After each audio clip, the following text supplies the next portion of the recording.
राष्ट्रपति चुनाव पर सस्पेंस गेम चालू है। खासतौर से बिहार में उम्मीदवार कौन होगा, ये सवाल उठ रहे हैं। पर इसके पीछे की राजनीति क्या है, इसे समझने के लिए हमारे साथ हैं जनता दल यूनाइटेड के संसदीय बोर्ड के अध्यक्ष उपेंद्र कुशवाहा जी। कुशवाहा जी, 2012 में आप अलग हुए थे। राष्ट्रपति चुनाव में राष्ट्रपति के नाम पर आपने प्रणब मुखर्जी को दिया। 2017 में अभी जो राष्ट्रपति हैं उनके नाम पर आपने समर्थन दिया, जबकि दोनों बार आप अलग अलग गठबंधन में थे। इस बार क्या इरादा है?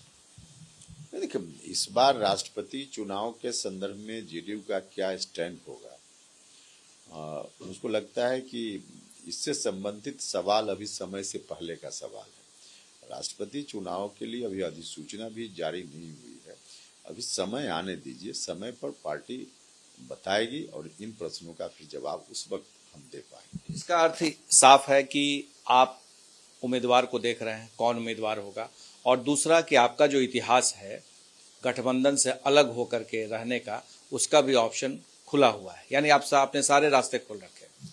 देखिए, रास्ता कोई खुला हुआ है बंद है इसका सवाल नहीं। सवाल इतना है कि कौन सवाल का जवाब कब दिया जाए, पार्टी कब किस विषय पर कब रिएक्ट करे, इसका कोई समय होता है ना। हर वक्त हर बात के लिए तो रिएक्ट नहीं किया जाता है। तो अभी राष्ट्रपति चुनाव को लेकर थोड़ा समय से पहले आप सवाल पूछ रहे हैं, थोड़ा समय आने दीजिए, उस वक्त जवाब हम लोग। ऐसा इसलिए तो नहीं है कहीं कि आप एनडीए में हैं लेकिन एनडीए में आप खुश नहीं हैं, आपकी लगातार अनदेखी हो रही है। 2019 में आप जीत करके आए और 2019 में जब आप जीते तो आप केंद्र में आप मंत्री नहीं बने। उसके बाद फिर आरसीपी सिंह राज्यसभा में थे, अध्यक्ष थे पार्टी के, वो मंत्री बन गए। अब उनका भी पत्ता साफ हो गया है। अब सामने में 2024 है, उसके बाद 2025 है। तो आपको लगता है कि ये राष्ट्रपति चुनाव ही एक टर्निंग पॉइंट है जहां जेडीयू ज्यादा से ज्यादा अपनी बातें रख सकती है, या एनडीए में रहे या ना रहे इसका फैसला होगा? नहीं, देखिए, एनडीए में रहे या न रहे इसका कोई मतलब नहीं। एनडीए में तो हम लोग हैं ही, एनडीए में हैं, एनडीए में रहेंगे, इसमें कोई कंफ्यूजन नहीं है। सवाल बाकी मामलों में कब क्या हुआ, मंत्रिपरिषद में हम कब शामिल हुए, कब नहीं हुए, आगे होंगे नहीं होंगे, एक अलग सवाल है, और राष्ट्रपति चुनाव एक अलग है। दोनों को जोड़ कर मत देखिए, दोनों अपनी अपनी जगह। ऐसे नहीं देखें कुशवाहा जी, अगर ऐसा नहीं होता तो आप एक तरफ कह रहे हैं कि एनडीए में है, दूसरी तरफ आप एनडीए का साथ देंगे कि नहीं देंगे, इस पर आप सस्पेंस क्रिएट किए हुए हैं राष्ट्रपति चुनाव को लेकर के। तो जब एक तरफ आप एनडीए में कह रहे हैं साथ है, तो आप सीधे तौर पर क्यों नहीं कह रहे हैं कि एनडीए का जो भी उम्मीदवार होगा हम उसको समर्थन देंगे?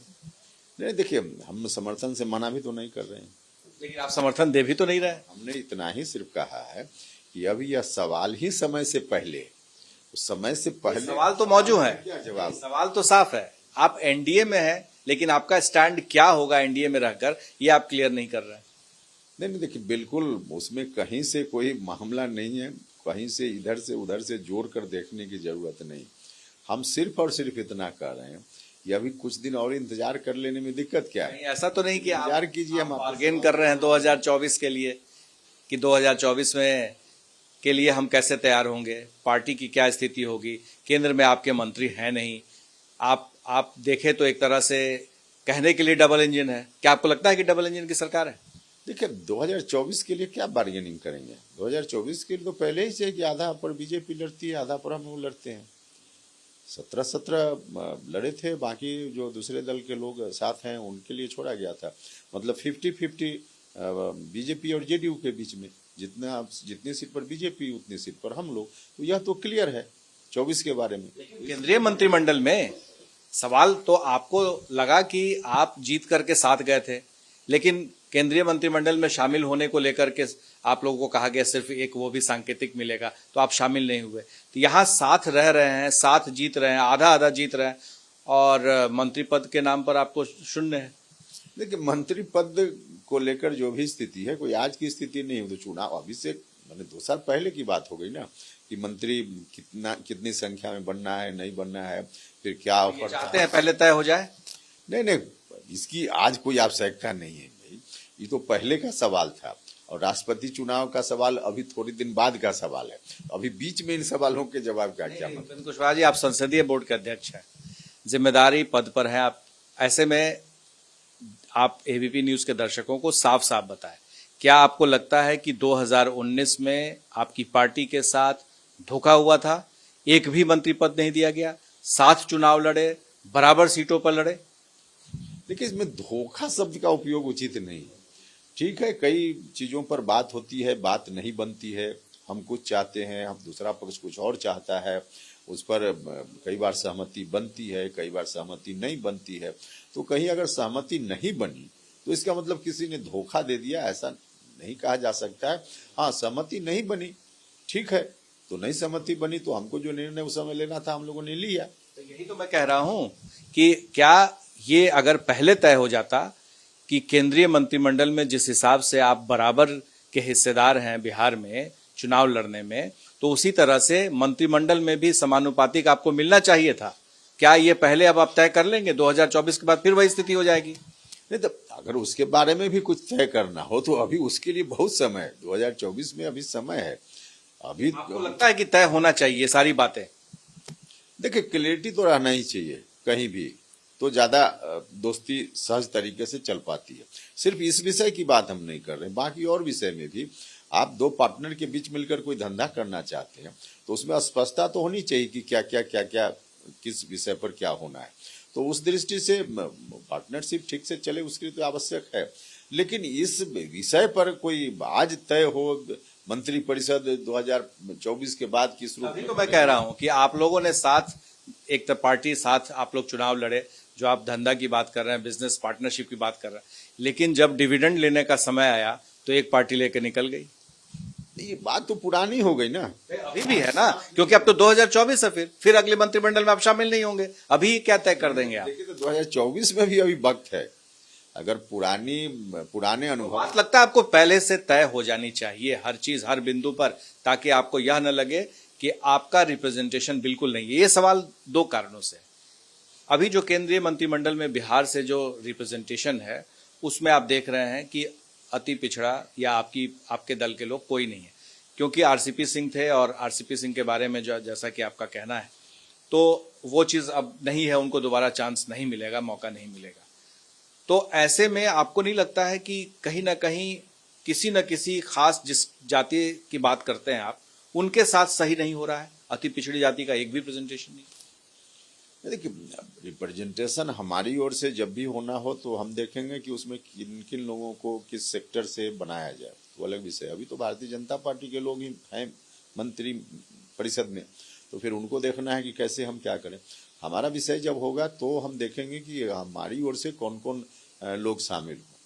तो लेकिन वह विषय जब आएगा तब का विषय है, आज का कोई विषय तो है नहीं। नहीं, आपको लगता है कि ये गलत हो रहा है क्योंकि आप उनके वोट पर जीत कर आए और उनके वोट पर जीतने के बावजूद आप वहां नहीं है, आप उनको रिप्रेजेंटेशन नहीं दे रहे हैं? देखिए, गलत और सही हमारी पार्टी की जो भूमिका होगी हम उसी संदर्भ में विचार करेंगे ना। अब भारतीय जनता पार्टी क्या कर रही है उनका विषय है।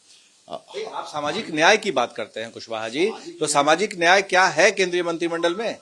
सामाजिक न्याय की बात हम करते हैं और ईमानदारी से करते हैं, लेकिन जहां जेडीयू की भूमिका होगी वही हम अपनी कोई बात करेंगे ना कि हमको क्या करना है। लेकिन आपकी भूमिका को ही गायब कर दिया गया है, आप है ही नहीं वहां तो आपको काट छाट दिया गया है। नहीं, तो इसलिए हमने कहा कि जिस विषय की आप चर्चा कर रहे हैं कि काट छाट दिया गया, जो भी किया गया तो वो पुराना हो गया, उस वक्त की बात थी ना, आज का विषय तो है नहीं। अब आगे क्या होगा? नहीं, आगे इसी तरह से आप अपने सामाजिक न्याय को के घुटन को आप महसूस करते रहेंगे, घुटते रहेंगे? सामाजिक न्याय को जमीन पर उतारने के लिए नीतीश कुमार जी के नेतृत्व में पार्टी सरकार बिहार में सब काम करते। बिहार की बात नहीं कर रहे हैं, आपने वोट उनका ले लिया, लेकिन जब उनको प्रेजेंटेशन देने की आई तो आप कह रहे हैं कि हम देखेंगे, वो एनडीए की नहीं बात है, बीजेपी की बात है, तो आप सवाल भी क्यों नहीं उठा रहे उनके लिए? नहीं, सवाल देखिए, जेडीयू को जहां करना चाहिए, जेडीयू का जो क्षेत्राधिकार है उसमें जेडीयू ईमानदारी से कर रहा है। अभी जातीय जनगणना की बात देखिए, केंद्र की सरकार नहीं करा रही है, लेकिन बिहार में तो हम करा रहे हैं। तो जहां हम करा सकते हैं वहां हम ईमानदारी से कर रहे हैं। अब देश भर में जेडीयू करा पाए इसकी क्षमता जो जेडीयू के पास है नहीं। आपको लगता है कि एक मुद्दा है जातीय जनगणना जिसको लेकर के आप देश भर में आंदोलन छेड़ सकते हैं? क्योंकि बिहार में आपने तय किया है 9 महीने के अंदर में आप तय करेंगे, क्या इसे देश भर में ले जाएंगे? हाँ, निश्चित रूप से यह देश के स्तर पे उठ ही रहा है और उठना चाहिए। और यह मांग निरंतर आज भी हमारी पार्टी का भी स्टैंड यही है। हमने जो अपनी कार्यकारिणी की बैठक में रिजोल्यूशन लिया उसमें यही है कि देश के स्तर पे केंद्र की सरकार जातीय जनगणना कराए। अभी तक वह मांग अपनी जगह कायम है और जब तक वह मांग पूरी नहीं होगी पार्टी इस स्टैंड पे है रहेगी। क्या आपको लगता है कि एनडीए से अलग जो लोग आपके इस बात का समर्थन कर रहे हैं उनको एक साथ आना चाहिए, एक प्लेटफॉर्म आना चाहिए इस खास मुद्दे पर? देखिए, अलग अलग मुद्दा पर अलग अलग लोग साथ आते ही हैं, आना भी चाहिए। आप साउथ में देख लीजिए, आपस में लोग एक दूसरे के खिलाफ चुनाव लड़ते हैं, लेकिन स्टेट का कोई मुद्दा होता है तो सब लोग मिलकर जाते हैं। हम नेशनल लेवल पे कह रहे हैं कि राष्ट्रीय स्तर पर क्या आपको लगता है कि नीतीश कुमार को लीड करना चाहिए जातीय जनगणना के मुद्दे पर सबको एक छतरी के नीचे लाने के लिए? देखिए, एक इशू पर जो लोग साथ हैं कोशिश तो जरूर करनी चाहिए, लेकिन एक राजनीतिक परिस्थिति होती है, उसको भी ध्यान रखकर चलना पड़ता है। कौन लोग हमारे साथ इस विषय पर आएंगे नहीं आएंगे उनका भी विषय होता है। लीड करने की बात है कि राष्ट्रीय स्तर पर आपको लगता है कि नीतीश कुमार को लीड करना चाहिए क्योंकि उन्होंने अपने राज्य में करके दिखा दिया है? देखिए, एक संदेश तो राज्य में करके नीतीश जी ने दिया है देश भर के लिए, और देश में केंद्र की सरकार कैसे कराए इसके लिए जेडीयू अपनी जगह काम करता रहेगा। बाकी दूसरे लोग क्या करेंगे अब उसके बारे में क्या करें। दूसरे लोगों को भी जोड़ेंगे आप, जो लोग इस मुद्दे पर आपके साथ आए? दूसरे लोग निश्चित रूप से जो हमारा समर्थन करेंगे, हम सबका समर्थन मिले अच्छी बात है, लेकिन अब हर जगह राजनीतिक आपको लग रहा है कि नीतीश जी इस चीज को अगर लीड करेंगे तो ऑपोजिशन के या प्रधानमंत्री पद के उम्मीदवार हो सकते हैं? नहीं, देखिए, उस रूप में प्रधानमंत्री पद की उम्मीदवारी को लेकर उसके चलते हम कोई जातीय जनगणना के मुद्दा को देश भर में ले जाए, हम उसके लिए नहीं कर रहे हैं। इस मुद्दा को लेकर राजनीति की बात हम नहीं कर रहे हैं। हम इस मुद्दा को लेकर ईमानदारी से काम करना चाहते हैं ताकि देश भर में जातीय गिनती हो और देश के लोगों को इसका लाभ मिल पाए। प्रधानमंत्री पद के उम्मीदवार हो सकते हैं या उनमें काबिलियत आप देखते हैं? देखिए, ये तो बात कई बार कही जा चुकी। प्रधानमंत्री पद की उम्मीदवारी का मामला नहीं है और न कोई हमारा दावा है, हमारी कोई मांग है, लेकिन नीतीश कुमार जी प्रधानमंत्री पद हो या राष्ट्रपति पद हो सबके लिए काबिलियत रखते हैं, योग्यता रखते हैं। इसमें तो आज देश भर के लोग यह बात बोल रहे हैं, लेकिन यह बोलते हुए यह नहीं कहीं से हम दावा कर रहे हैं। हम उनकी योग्यता के बारे में, उनकी काबिलियत के बारे में, जो अनुभव उनका है उसके बारे में हम कह रहे हैं कि उनमें हर तरह की योग्यता है। तो क्या उनका अगर मौका मिलेगा इस तरह से दावेदारी करने का या उम्मीदवारी करने का तो आपको लगता है वो खरा उतरेंगे? हमने कहा कि योग्यता है उनके अंदर, लेकिन दावेदारी की बात अभी हम कोई उस रूप में नहीं इस विषय को ले रहे हैं। मौका मिलना चाहिए उनको एक बार। देखिए, मौका मिलने की बात कहने का मतलब ही है कि दावेदारी की बात होगी, तो दावेदारी की बात कहीं से नहीं है। हम अपनी पार्टी का काम कर रहे हैं। नीतीश कुमार जी का नेतृत्व इतना बड़ा नेतृत्व है कि देश भर के लोग उनको राष्ट्रपति पद के उम्मीदवार के रूप में चर्चा करने लगे हैं, तो विषय अपनी जगह, लेकिन योग्यता है उनमें, इसके चलते लोग बोल रहे हैं। हम पार्टी की ओर से या व्यक्तिगत रूप में कोई दावेदारी की बात नहीं कर रहे। आरसीपी सिंह अब राज्यसभा के सदस्य नहीं रहे लेकिन केंद्र में अभी भी मंत्री बने हुए हैं। आपको लग रहा है कि केंद्र में मंत्री बने रहना जेडीयू के लिए असहज स्थिति है? नहीं, जेडीयू के लिए कोई असहज होने की बात नहीं है, लेकिन अब आज जो राजनीतिक परिस्थिति है उस परिस्थिति में अब मंत्री बने रहे, इसका औचित्य मुझको नजर नहीं आता है, कहीं से उचित नहीं। तो इस पर अब उनको खुद सोचना चाहिए। क्या इस बारे में आपको लगता है कि प्रधानमंत्री को भी देखना चाहिए इस पूरे मसले को? अब प्रधानमंत्री जी तो हैं ही ऑल इन ऑल, संवैधानिक अधिकार भी उनके पास है, राजनीतिक अधिकार भी उनके पास है, तो वो क्या करेंगे हम उनको कैसे, हम कोई सलाह नहीं उनको दे रहे हैं, लेकिन इस विषय पर हमारा कंसर्न है क्योंकि बिहार में जो हम देख रहे हैं और हमारी पार्टी के नॉमिनी के रूप में ही आरसीपी सिंह जी वहाँ हैं अभी भी, तो इसलिए हमको लगता है कि अब जब सदस्यता उनकी आगे उसका विस्तार नहीं हो पाया तो अब मंत्री बने हुए हैं, इसका कोई मतलब नहीं। क्योंकि उनके घर को भी जहाँ रहते थे पटना में वो भी खाली करा दिया गया, राज्यसभा के भी सदस्य नहीं रहे, और साथ ही इसका आप जो पैगाम देना चाह रहे हैं, संदेश देना चाह रहे हैं कि केंद्रीय मंत्रिमंडल में हम नहीं हैं, वो क्या खुद से चले गए थे इस वजह से आप लोगों की नाराजगी है, या केंद्रीय मंत्रिमंडल में आपका रिप्रेजेंटेशन नहीं है, या आपकी पार्टी का क्या फैसला है? क्या आगे आप मंत्रिमंडल में रहेंगे, या रहेंगे तो किन शर्तों पर रहेंगे? देखिए, आगे रहेंगे क्या करेंगे नहीं करेंगे उस पर पार्टी तय करेगी। पहले का जो चर्चा हम लोगों ने की उस वक्त तो जितनी संख्या में हम लोग चाहते थे उतनी संख्या में मंत्री परिषद में हमारे लोग जाएं, इस पर सहमति नहीं बनी, जिसके चलते उस वक्त नहीं हो पाया। बाद में जो परिस्थिति बनी, आरसीपी सिंह जी मंत्री बने, लेकिन अब क्योंकि उनकी सदस्यता का विस्तार नहीं हुआ, वो इसलिए हम कह रहे हैं कि उनको अब बने रहने का कोई मतलब नहीं है। बाकी फिर हम इसके बाद क्या करेंगे, जेडीयू का रिप्रेजेंटेशन होगा नहीं होगा, उस पर फिर राय करेंगे, बात करेंगे, फिर बताएंगे आपको।